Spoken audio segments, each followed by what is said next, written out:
You don't get to sit on the sidelines and be a wallflower here in this party, right? Because while it's fun when you're in the tabletop exercise space, it's not fun when the person who did see something that could have accelerated your investigation or reduced efforts in a certain way, they didn't feel empowered to speak up. So it's an opportunity to also help people feel empowered so that when they get in those scenarios and they have that opportunity, they take advantage of it. Welcome to the Head of the Breach podcast. Cody, thanks for coming on the podcast today. Thanks. Yeah, no, it's great to be had. So yeah, I think, I can't remember the year where we first met, but it was like one of the first or maybe second Wild West Hack Fests. The funny thing is we're both from Wisconsin and we just randomly met. And I think at that time you were at Rapid 7. Is that correct? Yeah, I was at Rapid 7. I don't remember if I was managing a team at that time or if I was a consultant yet still, but yeah, I wanted to get out and away from rural Wisconsin and get into rural South Dakota. So, Right. But it was great running into you. And I remember that conversation for many, many years afterwards. And then we continued to bump into each other. So great to have you on the podcast here today.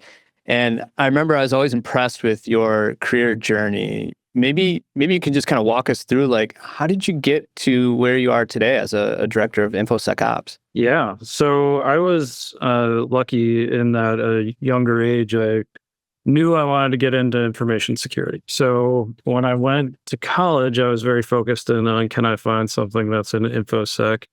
Found something in InfoSec. And then while I was doing that, looking for technical jobs as best as I could, the first technical job I ever had was a computer repair guy at a computer repair store. And then from there, I did some IT field work for a few different places until finally I got my first security title in healthcare, and I was a security administrator, and I did IAM.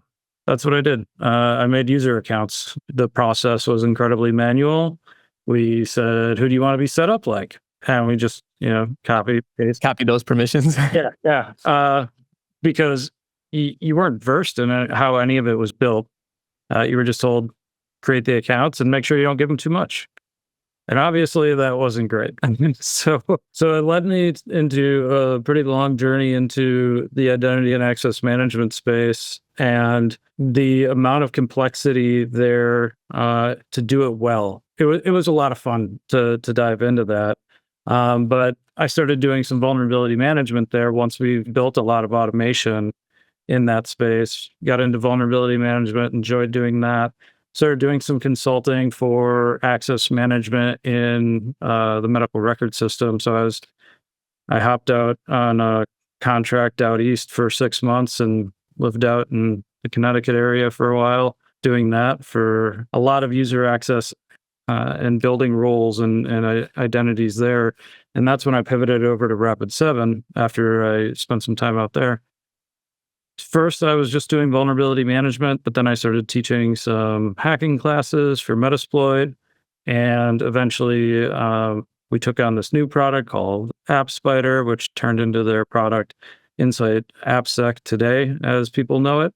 So our team had to build services for that, and that was a fun journey. We weren't trained real well and had to go out and figure out how to make this thing happen, and we did and succeeded, and eventually became a manager for Rapid 7, managing a team of consultants. And so we did a lot of implementation for folks and assessment for people. And once I completed that, I jumped over here to Sentry Insurance, and I took a manager role over here, had a team of incident responders and a little bit of vulnerability management. Everything was kind of mushed together. And there was a few other teams around that space, so identity and access management, engineering, and a few others. And we started to grow that a little bit more and a little bit more year over year.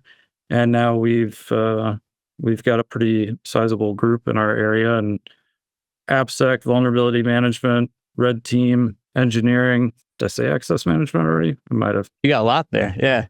Yeah, there's a lot of things going on. Oh, and incident response. How could I forget? So, And incident response also houses the threat intelligence component. So we're busy for a lot of things, and it's been fun because at Rapid7, I got to jump in and just talk to clients and be the good guy all the time, right? And then drop in, drop out. Now I get to really like get my hands dirty and help build a program. Yeah, you own it. You have to see it through, right? You just can't say, here's the problem, here's a solution. Good luck. You have to be like, I guess I have to implement the solution, and Right. So I'm director of information security operations, which means not only do I have to turn the thing on, but I also have to make sure that long term it works. So that's the operations component of when you're doing a project, you build and build and build and build, and everybody knows about it. But then after a while, there's not so much shine, and you go into operations mode. And there's always going to be a volume of work that happens in operations mode. And people aren't going to know about that product or service as much anymore, but it's being maintained in the backend. Is there a way that you measure that, knowing that you implement something and then you have to maintain it and you have to build the operations around it? Is there a way that you kind of try to measure that? Yeah. So here at Sentry, we do a lot of agile methodologies. And even though we are not developers in our group, we operate in the same way. So we measure our capacity to accomplish tasks or projects. I spend a lot of time with teams trying to figure out how much capacity do we have to achieve a certain goal. And it is not necessarily meant for you to be thoughtful of, okay, I'm going to hit this checkbox and this checkbox and this checkbox. But it means if I say I'm going to hit these milestones, reasonably, am I going to be able to do that? And if you miss by a little bit, that's okay. But you're trying to get close to that target, right? And there's kind of two buckets. You have project work, and then you have operational day-to-day work. And I measure the projects. I don't measure the day-to-day for some of the capacity project kind of thing. And if you see your capacity, you're usually delivering X amount over a period of time. If you start to see that shrink, that means that it's obviously over here on the operational component. On the operational, yeah. Yeah.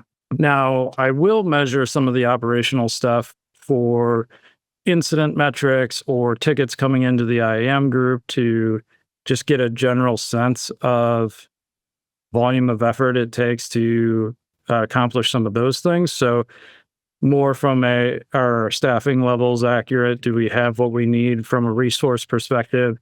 Is there an opportunity for automation? If we're continually getting bombarded with tons of operational things, you'll see the slippage happen on the project side.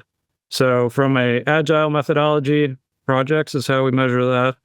From a operational side, it's more, what are the metrics closest to you that you are able to measure? Okay. So when you have projects and you're looking at sizing the effort, is it using like t-shirt size, point system? I know there's different ways to do it, but what's worked for you, Cody? I mean, we do points, and different teams here at Sentry do different things. I try to aim at, rough guess, every day is 2 points. You got a morning and you got an afternoon. Can you do that in the morning? Can you do it in the afternoon? Or does it take all day? So every week you've got 10 story points. So we measure by 2 weeks for our sprints. So every 2 weeks you got 20 to work with. Well, you're probably going to do some email. You're probably going to have to talk to some folks. So you're starting to cut off time. And do you happen to have any days off? Well, all right. So you get down to it, and you might only end up with 5 story points available to you, depending on how crazy your schedule is. So let's be realistic about what you're actually going to commit to over the next 2 weeks. Yeah, these are the things that directors in InfoSec, directors in general have to have to do capacity planning, project planning, things like that. What else do you do in your day-to-day as a director? So it's a lot of coordination. As an InfoSec area, I'm kind of glad that I came from a customer service background when I was at Rapid7, because everything you do is for the organization, right? So you're trying to provide a service, and ensure that you have good customer satisfaction. So is your internal CSAT, is it going up or is it going down with outside entities? Now, yes, you have specific requirements to maintain in terms of security, but making sure that you are lockstep with different parts of the organization so that when they need something, you're delivering something useful. And when you need something from them, there can be some reciprocation there.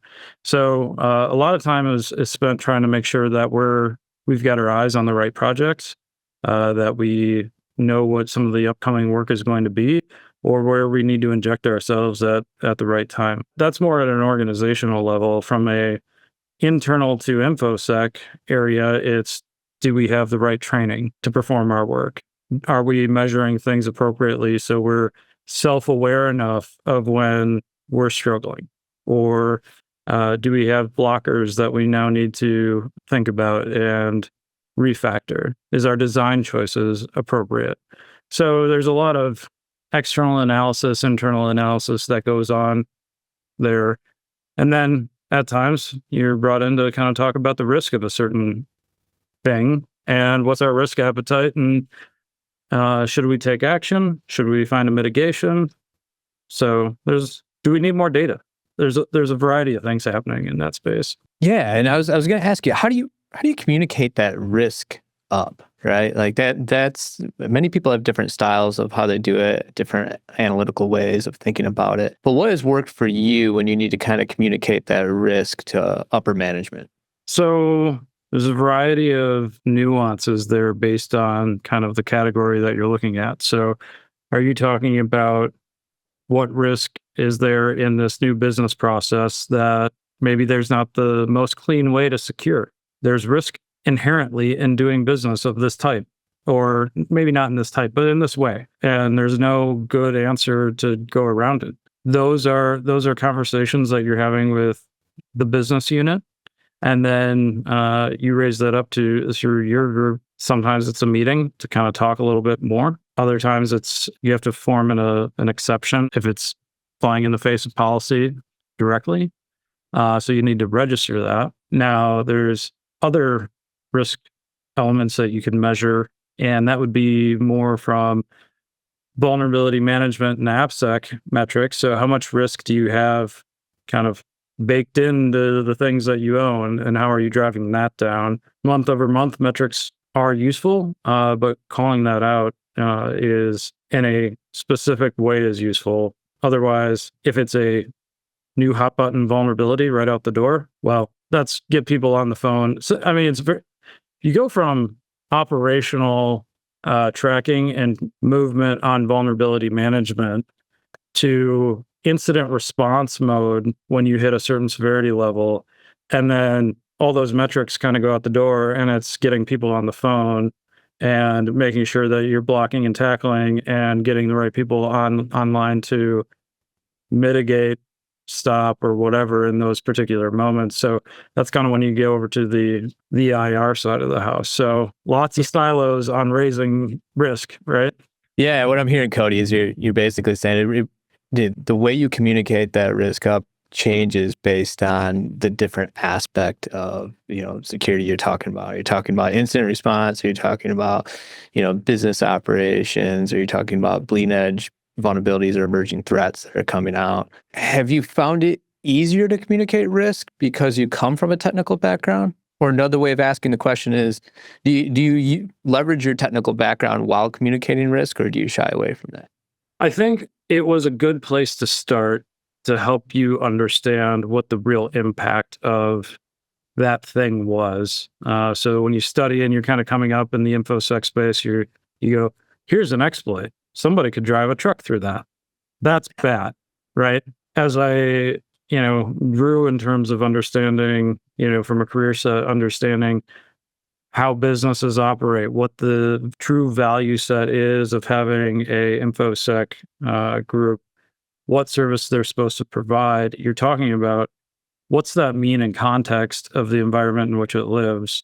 So the technical background has helped me understand a lot of those things of what is the issue, what's the context in which it lives, and what does that mean for the business overall? So that way you can translate that to somebody who will make a decision on, yeah, we're going to call all kinds of people in overnight, or no, we're going to shut down something, or, any of those big, scary red button sort of scenarios, being able to translate that technical into something reasonable and clear required more than just technical. So technical is absolutely useful, but it's not all of it. Yeah. Yeah, right. It's now you have technical spreadsheet kung fu chops, right? Right. Let's talk about AppSec for a second, because back in the days, InfoSec, network security was a thing, and you spend a lot of time and effort locking down networks. Now I believe we've shifted that everyone has applications, tons of applications. People are developing their own applications. People are inheriting applications that they need to maintain, and the rate at which we're deploying code is just getting quicker and quicker, right? So therefore, we are increasing our opportunities to create mistakes, create vulnerabilities, and things like that. And so a lot of people are trying to wrangle their AppSec strategy. What's your approach, Cody? Well, every organization kind of approaches it a little bit differently, and every organization has a journey that they have to go on. So it's where you find yourself is a little bit of where you got to pick up and start working. Some organizations are very security is going to come from the app dev world. So because the organization maybe doesn't have a lot of folks who understand applications or anything of that nature, they understand infrastructure. So they do the traditional security stuff. So app dev folks to bootstrap it. But if you go the other way, which has been my past, because I came from a more traditional security background, had some volume of programming understanding, and but when I took on AppSec at Rapid7, it took me a long time to figure out there's a little bit of a shift here in mentality. And once I clicked with that and put in a lot of effort to really understand that space, it was, we need to enable that group in a way that is useful.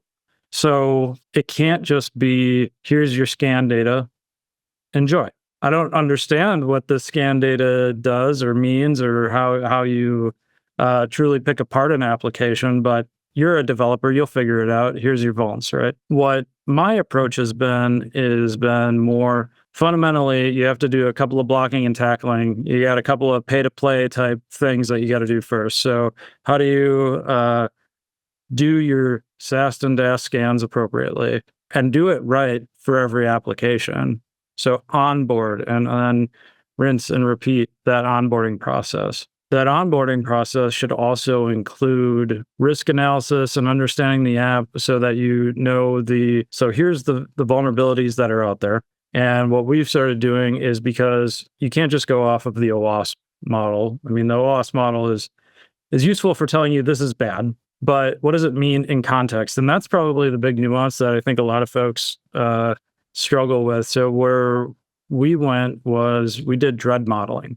So let's talk about where in the scan do we see trouble.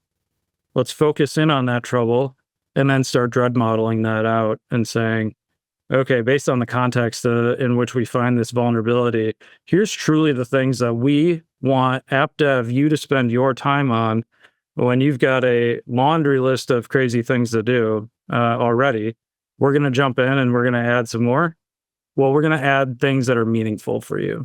So that's been our journey to get some things up and going in that space. And what I want to do is, so we've got a team here where we spend a lot of time focused in on AppSec and making sure that developers are working on the right things. But we do the triage of that first. What I'd love to do eventually is get tools closer to them. Once we clear out a lot of that riffraff and things that they need to, early on sort of stuff. But once we get through a lot of that, then we're going to move a little bit closer to the developer at that point. But that's a journey to get there, because start there. Some people get hung up on just, to this point, right? I'm SAS and DAS over and over, right? And then they just keep getting these lists of vulnerabilities because they're just doing CVE matches against library versions in their app, and throwing it over the fence saying, fix it, really. But there's no validation of, are they using the library that way? Are they truly vulnerable to this thing? A lot of people get hung up there. Do you have any suggestions or ways to kind of get past that hump for our listeners that are kind of like, that's me. That's where I'm at right now? I mean, knowing that a library exists is, and it has a vulnerability in it is one thing. Trying to understand the context of that in an app requires a partnership with the development team. It's hard for one single AppSec person to know all of the apps within an organization. You don't write it, you're not in all those code bases, but trying to understand where do you use it, and okay, let's talk a little bit more deeply. Are you actually calling the portion of that particular library that's vulnerable? Are you not? There's some automated tools out there that can tell you. There's also code review that people could do to understand that a little bit more. But knowing that, I think, is, and having that conversation with people of what does it mean in the context of, like, yes, this is bad, and based on some of our controls, maybe our WAF doesn't detect that type of thing. Okay, so escalate that. What's the impact of somebody actually exploiting that? Okay, well, high. Okay, well, again, bring it up. Now, have that context of, hey, we've seen this vulnerability. We believe it to be exploitable, but we don't want to exploit it directly right now. So your red team doesn't want to run at it immediately unless they get something spun off to the side, which isn't always easy to do, depending on what data you need. So doing some analysis and then bringing that back to the app dev team to partner with them to get, how are you calling this, is really useful. So that's why I always suggest don't just throw things over the fence, because you're going to have to ask for intel back. And if all you do is overthrow things over the fence, you're not going to make friends. Yeah. Don't throw your junk in my backyard. Right. Listen, if you made it this far, I'm just going to ask you for one favor. Most of you listening right now haven't subscribed. Go ahead, feed that algorithm, and support us by clicking subscribe. Doing so allows me to bring you great content and allows us to bring more exceptional guests onto the podcast. Go ahead, hit subscribe. I appreciate it. Now, you mentioned Dread model, right? So that's where I imagine you have someone on your team that is doing exactly that, kind of that triage, maybe using Dread to help, and then reaching those teams to have that communication to kind of actually, help perform Dread to figure out what the next step is. Is that how you're approaching it, Cody? Yeah. So we have spent a lot of time looking through the findings, saying what's worth our eyes looking at it and what's not. And then from there, doing some Dread modeling. And then we cut tickets out to teams and say, hey, here's your prioritized list. Take a look at it. And we're going to have a conversation about that or over a period of time. So we meet with all of our app dev teams on a cadence. And that cadence helps us keep fresh with some of the things that they have upcoming. And it also keeps us fresh with, some of the tickets that they're working on. So yes, I am going to complete this ticket, but because of the library that we use, there's a different upgrade that we need to do because of a dependency. So therefore, it's going to take longer. Is that okay? Is there enough risk here that we need to accelerate that timeline or not? And those are the types of conversations that you're having with those teams, because just like we've got a timeline and projects that we're trying to complete, they do too. So you're trying to talk about risk and, do we need to bump this work to pull this in, or can it fit nicely within our cadence? So we're past that hump. You're starting to talk about maybe moving closer to the developer. Should I dare say shift left? Is that where you're taking the next phase of your AppSec journey? Once teams no longer need that amount of filtering to get to them is when I'd like to really empower our developers to that point. Once it becomes a value add as opposed to a detriment. So right now we do that triage and there's enough complexities that I think we're doing a lot of value add for teams. I think having those tools right in front of people, it's hard for an individual to prioritize something broader for their team or multiple teams, depending on how apps are developed. So as people write code and there's an opportunity to talk about a vulnerability there before they hit, commit, and then it gets scanned from a SaaS perspective, is there an opportunity for, some tooling to talk about it right then and there? It'll kill my AppSec metrics and make it look like we're not doing anything, but it'll be worth it, right? Because you just won't have things show up in the first place. So we're not there yet. I think some of the tooling is good to do some of that. Some of the tooling to do that is a little spotty. And some of it is, what tools do you develop in? Because certain things, the tooling to do that automated analysis works well with, and some of it doesn't. So I think there's a lot of things that we can do to continue to analyze that space and test it out, see how it goes. Are we seeing risk reduction or no risk being introduced at all? That would be great to see over time, as opposed to adding things into people's sprints. So that's my like pipe dream of where I want us to go. But I think it's a journey for the AppSec team, and it's also a journey for your entire development group. So that's where we're hoping to go, but we're one step at a time, as I say. Yeah. I mean, you could do a whole lot, right? Preventing the merge from happening, or preventing the push, preventing the merge, and then, just creeping all the way to, pre-commit hook, right? Prevent the commit from even happening, right? You can get crazy, but just starting with deploying that and getting that working, and so therefore you don't have any vulnerable code coming into, or you're reducing, I should say, the vulnerable code coming into the repo is a great start. And metrics may be impacted, but like for the good. Right. So, I mean, it's funny because if an organization never does AppSec and then they start, well, you got to scan all the things to even know like what's behind the curtain, right? So a lot of places have to start there, and everyone says shift left. Well, be careful how fast you shift left. Like if shift left just means here's my discovery of your data, go fix it and run. I mean, putting your consultant hat back on, right? Like, I found your problem.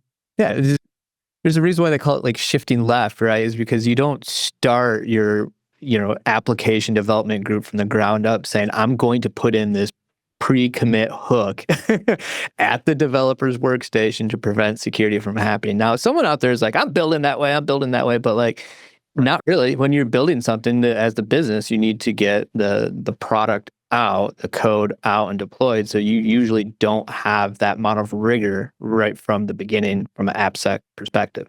Well, and it depends on how new your company is. If a company has been developing for years and years and years, that takes time to absorb that mentality, that tool set, that change in methodology. It's a big ship to steer, right? But if you're a newer startup, I mean, there's so many more flexible options for you. If your teams are small, lots of flexibility there. So not everybody is built the same way, and not everybody has the same advantages or disadvantages, but that's kind of why it's CWE versus CVE, right?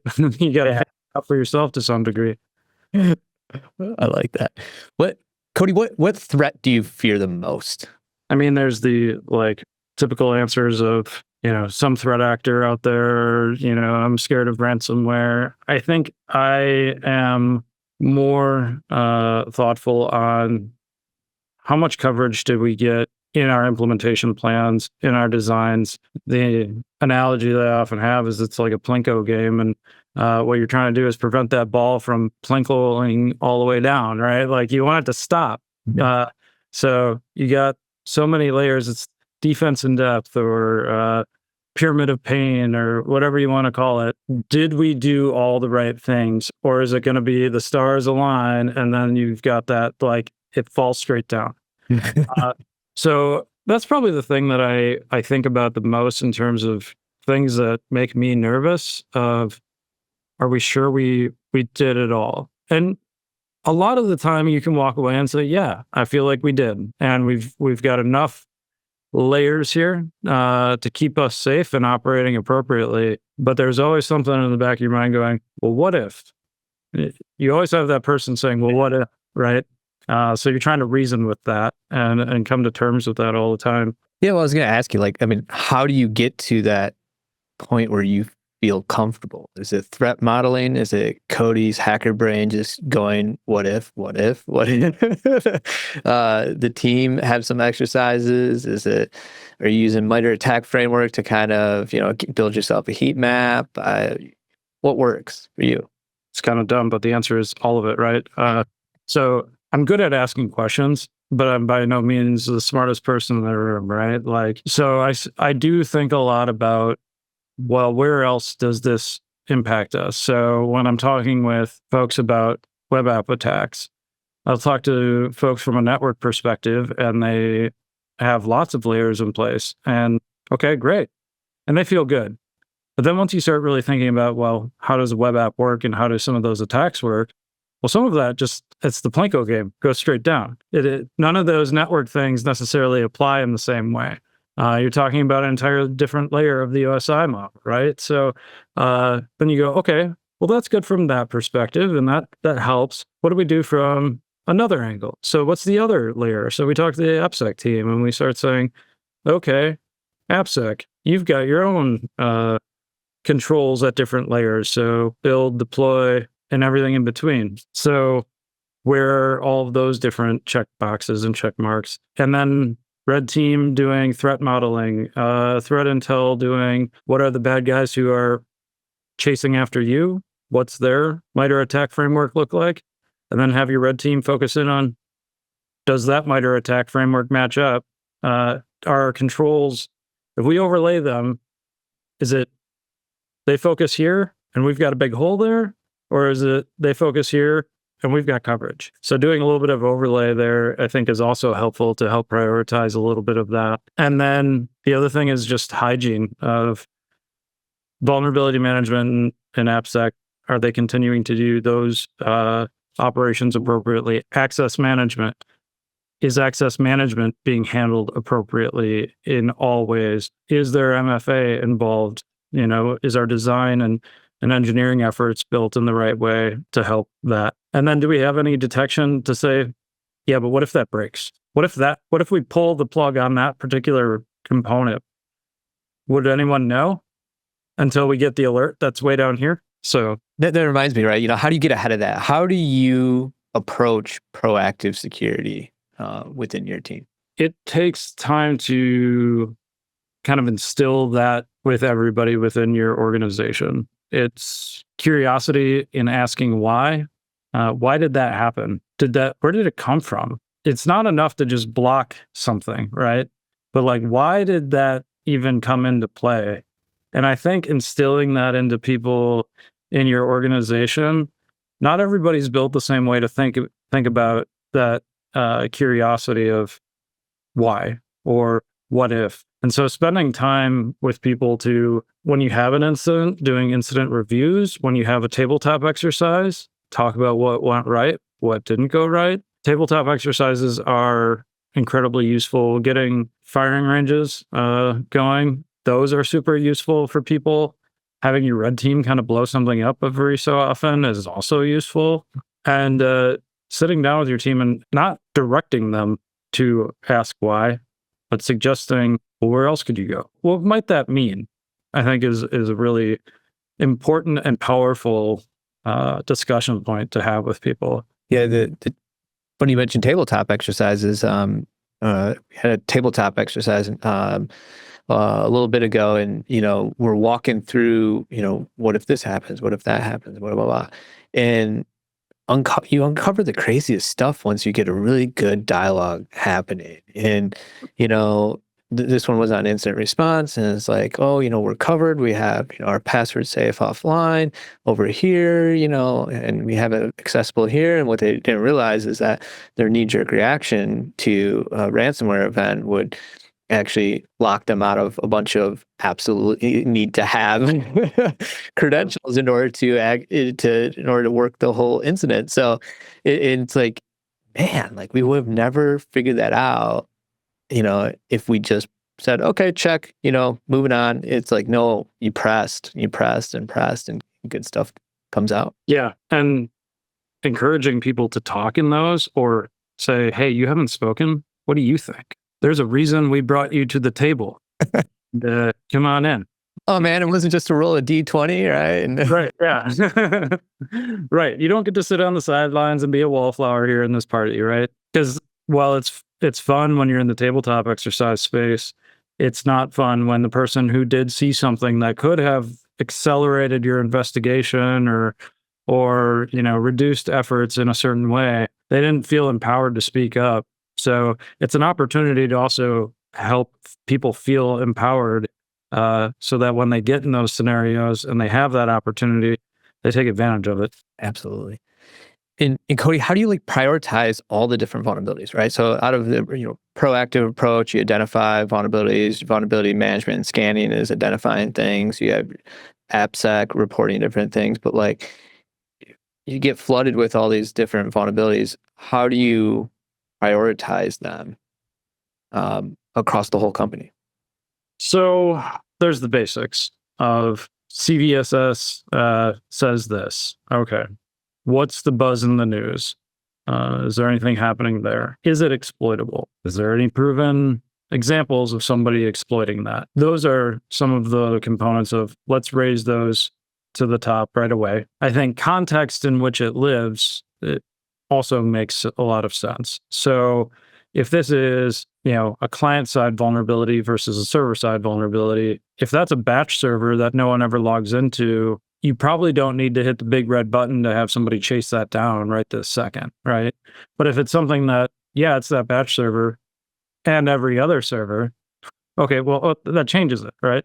So I think talking about context is really important. There's times at which, given the context, we might say we're reasonably sure that this wouldn't be exploitable, but let's test it. Can we try to attack ourselves and figure that one out? And, if so, all right, well, now we need to activate teams a little bit faster. Otherwise, here is the list of things that you need to kind of cover this month. A lot of things will get covered through your typical patching cycles. We're going to measure to that and understand that and how that goes. But if there's anything that's big and glaring and missing, we need to talk about that because you still have a lot of risk in that environment and we need to drive that down a little bit. And I think the other thing is there's been a few vulnerabilities in the past where everyone made it a big deal and nobody did anything about it. Or I think one was an NSA advertised one, I don't know, a couple of years ago. And it turned out not to be all that impactful for a lot of people. So on some of those, we'll say, hey, there's a lot in the news on this particular vulnerability. Keep your teams on standby. We're doing a little bit of research right now. And because we don't want them to run off and try to create a bunch of downtime when it might be not necessary. So research is incredibly important, but at the end of the day, you're really just trying to say, here's a volume of risk.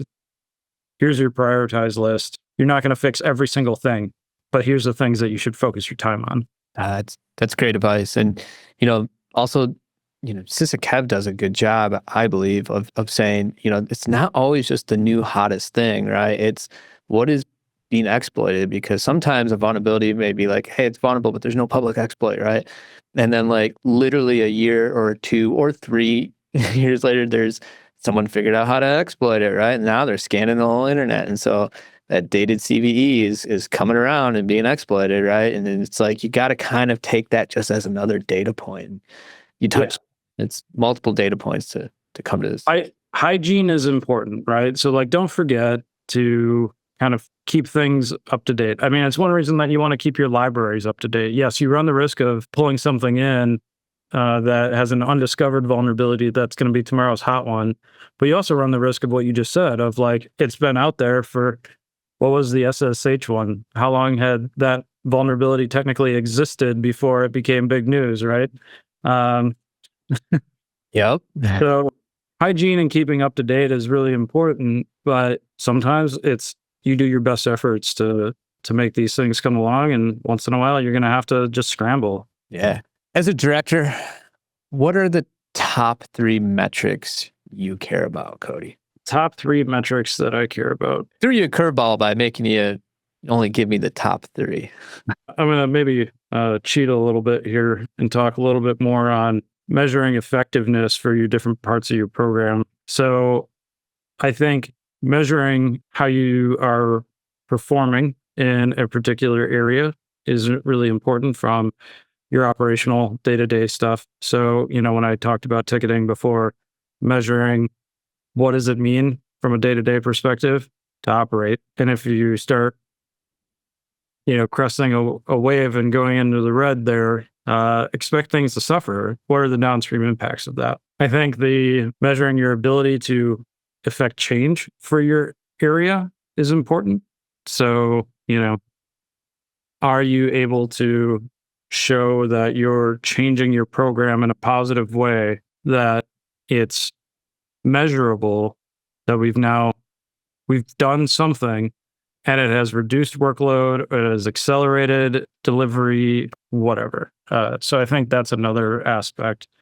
And then there's obviously the threat metrics that are important. And you can break that up into a number of different things. It's your threat intel stuff. It's your SOC intel that you're getting on a number of threats that they're seeing and by what type and where. It's your vulnerability management stuff of what are the things that are coming in and the most hot button items from a vulnerability perspective, what's scary out in the world, but then what's scary inside of, yes, I know the outside picture, but what does that mean in context for our systems? Is there something that we should be focusing in on to drive that risk down? It's the same thing with AppSec, except exchange out systems for applications. And what are the hot button items out there? And how do we translate that into what we're doing here? So it's impact to the organization and your security program. It's your day-to-day ops to keep that up and running. And then your threat metrics to determine, do I need to do something in one of those other 2 buckets? Well said, because you run so many different, I'd say, divisions of InfoSec that you can't overprescribe and be extremely narrow in your metrics. Otherwise, you're going to miss the holistic view. And I think you did an awesome job of just laying that out by saying it doesn't matter. Look, you put looking at the threat metrics as the third one, right? Because it doesn't matter if your ability to find and threat model and find vulnerabilities and handle that, it doesn't work and you're not performing and you can't show impact. And then secondly, if you can't fix any of that you find or the ability to make change in the organization, why are you looking at the threat metrics? So that's right. I mean, the threat metrics are incredibly important to keep you motivated, right? This is why we're showing up every day, and that's why we want to partner with people to build better solutions, right? But we have to be effectual. Like, how are you actually going to affect your organization in a positive way? And it's kind of through your day-to-day, your pay-to-play kind of work, and then also how do you build better? Great advice. Cody, that's all the time that we have today.